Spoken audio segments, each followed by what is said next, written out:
Olá, queridos amigos, estamos de volta em mais uma semana com o nosso Viver Bem em Cristo, aqui com o ministro do Evangelho, Sérgio Alves, que é o pastor aí, que comumente chamamos, né? Ele que ministra a palavra de Deus, né? A todos aqueles que estão nesta caminhada aí, buscando Deus, buscando o crescimento espiritual. Então, uma boa noite, pastor. Obrigada por estar conosco novamente. Boa noite a todos. Que Deus esteja nos abençoando e nos iluminando para mais um programa do Viver Bem em Cristo. E hoje vamos tratar novamente aqui da verdade divina, né? Que é a única que pode realmente fazer a diferença na nossa vida nesse momento, né? Que estamos com tantas dificuldades aí para viver, né? A gente está vendo assim tantas disfunções no sistema que estamos envolvidos e vivendo, tantas notícias internacionais assustadoras, né? Hoje eu recebi uma notícia que saiu leis proibindo as pessoas de acessar a Bíblia e pregar o Evangelho num dos maiores países aí da Terra, né, que é a China, né? Está totalmente proibido falar de Deus e de Cristo, religião nenhuma pode ser mais, nem na internet, em lugar nenhum. A lei é muito rígida lá. Agora, recentemente foi decretado isso. Pois é, né? Por que será, né? A gente fica se imaginando, deve haver algo, um propósito muito grave, muito sério para essa proibição, não é, pastor? Já havia, sim, uma restrição muito grande, mas agora foi total, né? Ou seja, as pessoas, para falarem em Deus, buscarem a Deus, tem que ser aquelas reuniões, digamos, muito secretas e com muita dificuldade, né? Porque eu também vi alguma coisa nesse sentido, em que as pessoas podem ser fuziladas em função disso, né? Se forem pegas com uma Bíblia ou fazendo algum tipo de culto caseiro que seja, né? É um risco para as suas próprias vidas. Nós vivemos num paraíso que é o Brasil ainda, né? Pois é. Puxa vida, viver sem liberdade, né? Realmente é algo muito terrível, né? E liberdade de credos também, né? A vida já está tão difícil, se não se tem Deus, um suporte, algo maior que se possa ter uma esperança, né? Fica praticamente insuportável viver, né, de uma forma normal, digamos assim, ter um pouco de paz, não é? Sim. Mas, bem, pastor, nossos questionamentos hoje, né, giram em torno ali do livro de Jeremias, no capítulo 13, eu vou ler rapidinho aqui 2 versículos, o 22 e o 25, que diz o seguinte: quando disseres contigo mesmo, por que me sobrevieram estas coisas? Então sabe que pela multidão das tuas maldades se levantaram as tuas fraldas e os teus calcanhares sofrem violência. E no 25 diz: esta será a tua sorte, a porção que te será medida por mim, diz o Senhor, pois te esqueceste de mim e confiaste em mentiras. Aí a gente vê assim, né? Mas o que Deus quer dizer que, né, se levantaram as tuas fraldas, os teus calcanhares sofrem violência, né? As pessoas às vezes não entendem essas coisas, embora que, né, digamos assim, no todo dá para compreender bem, quer dizer, né, dá para ver o sentido disso, mas eu gostaria que o senhor falasse sobre isso, explicasse o que Deus quer ministrar com isso, né, através do profeta Jeremias. Todo o ministério do profeta Jeremias foi um serviço onde Deus tomou esse homem para emitir um juízo sobre todo o povo de Deus. Por quê? Porque o povo de Deus estava completamente desviado dos caminhos do Senhor. Injustiça social, imoralidade, sensualidade, né? Infidelidade, idolatria. E Deus então suscitou o profeta Jeremias para exortar o povo a retornar às práticas de dependência de Deus e de arrependimento do povo. Então, essa linguagem que você leu, Deus sempre fala de uma linguagem figurada para que a gente possa entender que Deus vai julgar o povo, que Deus vai trazer uma correção no povo, vai disciplinar o povo, né? Então, agora, a maneira com que Deus vai trazer arranjos, pacotes para cada um daquela nação, ninguém sabe, né? Por exemplo, o que Deus vai me corrigir a mim não é igual que vai corrigir a outro, entende?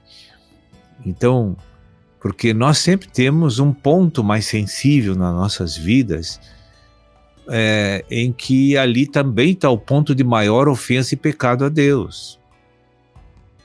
E maior ponto de desobediência nosso também. Então Deus, como sendo onisciente, Ele olha dentro de cada vida e sabe como tocar a nossa vida para fazer com que venhamos nos arrepender dos maus caminhos. Porque se Deus mexe numa área que não me afeta muito, eu não vou tomar uma atitude de me consertar com Deus e voltar para a santidade. Porque não me tocou, não doeu, entende? E como Deus precisa nos provar para nos levar para a glorificação, Ele não vai deixar barato para ninguém. Se você quer o prêmio da eternidade, na glória com Deus, você vai ter que ter uma fidelidade a Deus absoluta, né? E que nada de manjares naturais possa declinar você daquela decisão, né? Não importa o que for. Não importa. Nós temos que entender que todos nós somos criaturas de Deus, feitura das mãos de Deus. E Deus me colocou aqui para um propósito que é dele. E no percurso desse propósito dele, que eu estou aqui, eu tenho coisas que ele vai dar liberdade para desfrute meu, mas não deixa que a prioridade, o sentido da minha vida e da minha existência é para ele. Sim. Tá? E hoje você olha o mundo, tem 70% do mundo não quer saber de Deus. Está todo mundo lá iludido com mentiras, com promessas falsas. Olha esses movimentos aí, o que está acontecendo, né? O homem cada vez descobre mais formas de buscar o seu prazer em coisas loucas, insanas, né? É uma loucura mesmo, né, o que acontece.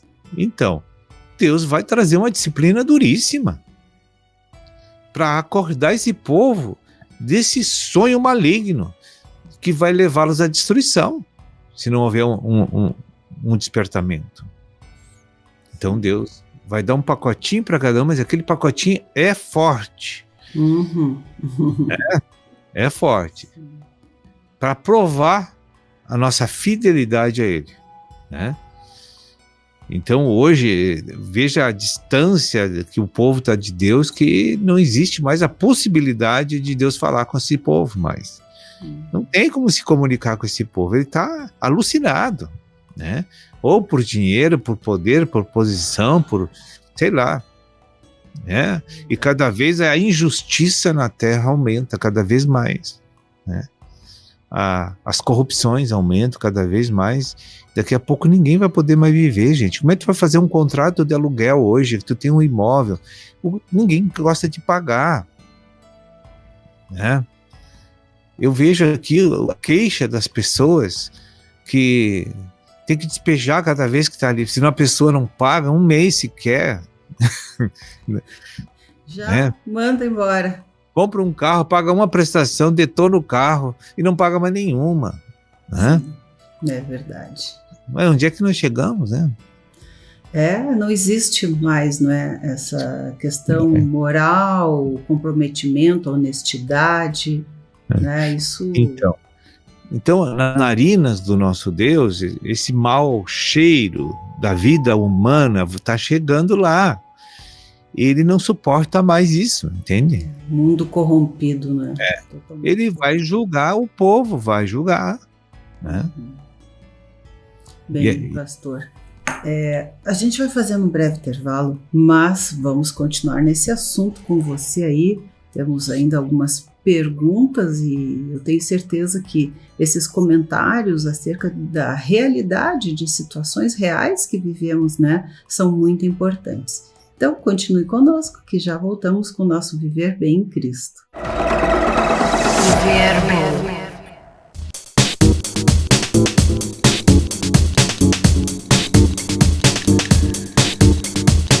Estamos de volta e continuamos com o nosso Viver Bem em Cristo, hoje falando ali sobre o capítulo 13 de Jeremias, onde Deus, né, não está se agradando nem um pouquinho, né, da vida que o homem está levando aqui na Terra. Em outras palavras, né, e o que o Senhor colocou antes, na verdade, essa corrupção toda que havia naquele momento em que o profeta Jeremias falou às pessoas, na verdade é exatamente o que está acontecendo hoje também, não é, pastor? Essa corrupção toda, idolatria, enfim, não só isso, mas todos os vícios, digamos, os comportamentos imorais, enfim, né, todas as coisas que hoje a gente vê aí de ruim, né, praticadas pelas pessoas.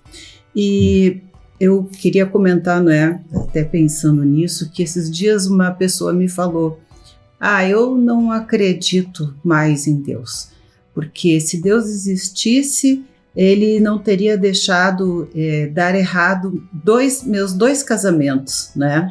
E aí eu fiquei pensando, né? Que Deus, que nada, né?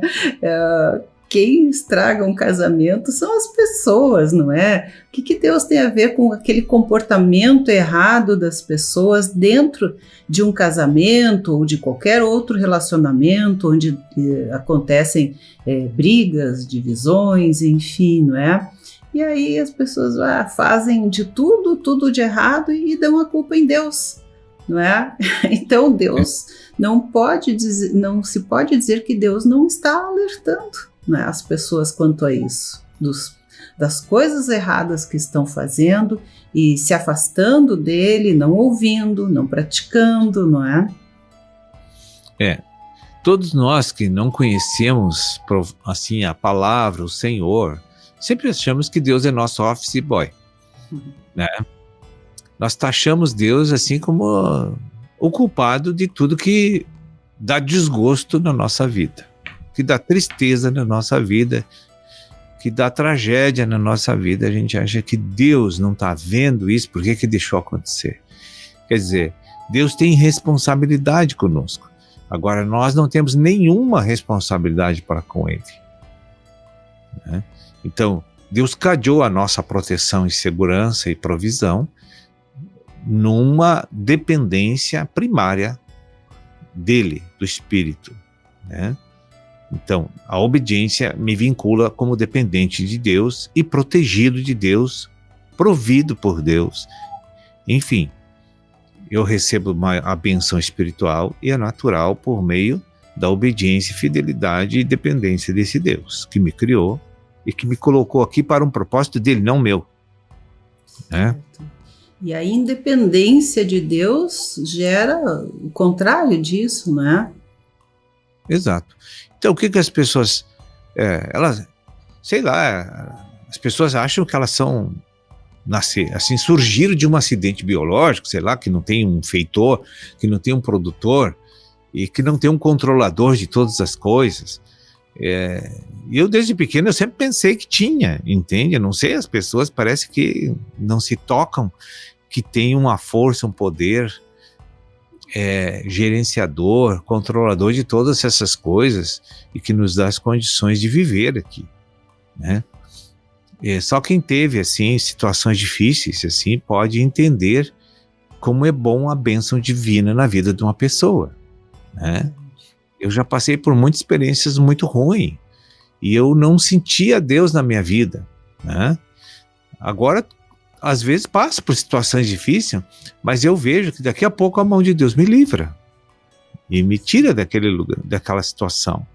E é Ele, não tem como o homem tirar, é Ele, né? Então,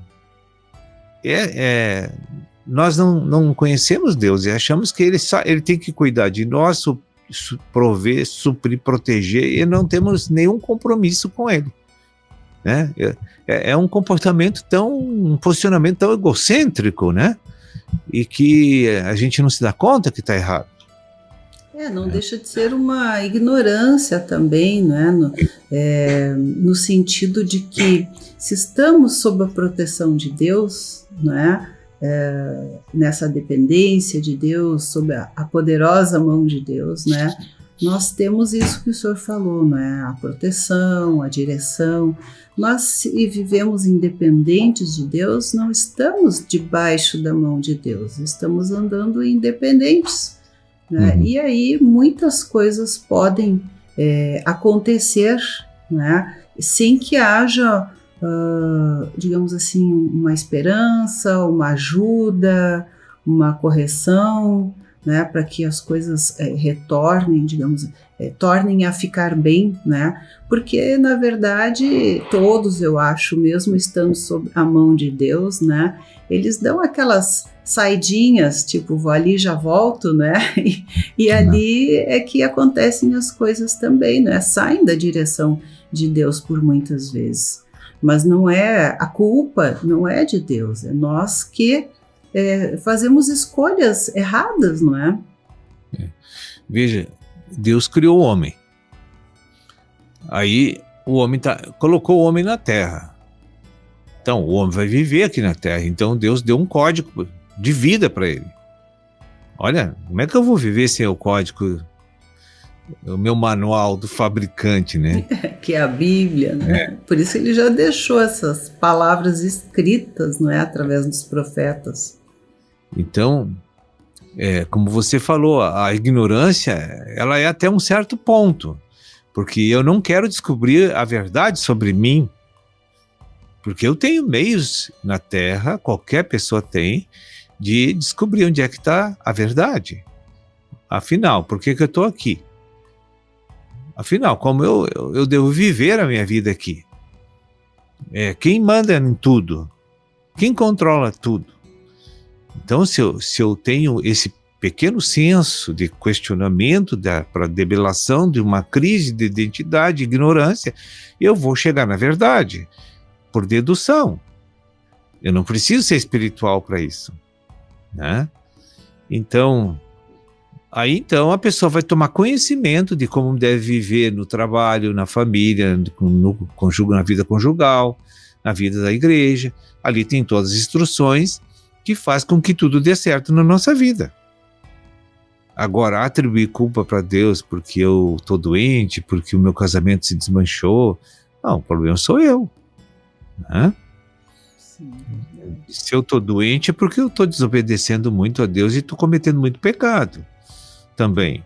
Verdade, olha, a gente vive doente, né? A gente sai de uma, entra noutra, não é? Então, olha, parece loucura, né, dizer isso. Poxa, então eu tô sempre pecando, porque toda hora eu tô com uma coisa. Mas, na verdade, né? Só que a gente não tem esse entendimento, né? Que nós andamos independentes de Deus e, enfim, não é? Saímos, digamos, do espírito, né? Não é tão fácil assim compreender. É simples, mas às vezes, digamos assim, essa admissão, digamos, de que tem coisas erradas dentro de nós e que nos trazem consequências físicas também, não é? Às vezes é um pouco difícil, né? Por isso que tem que se ter o conhecimento, né? Como diz na palavra, né, conhecereis a verdade vos libertará, né, de doenças, de problemas, enfim, né, mas ainda estamos nessa batalha aí, né? Bem, pastor, novamente estamos chegando ao final desse programa, deve realmente ter sido muito edificante, né, para os nossos telespectadores, assim como é sempre para mim também. E a gente continua nessa busca aí, não é? passo a passo, às vezes anda um pouco, às vezes retrocede um pouco, né? Mas o importante é estar buscando, eu creio, né? Buscando, e Deus acho que olha para o coração da gente, não é? Apesar de todos os nossos defeitos. Amém. Com certeza, sempre nos ajuda e tem paciência. É verdade.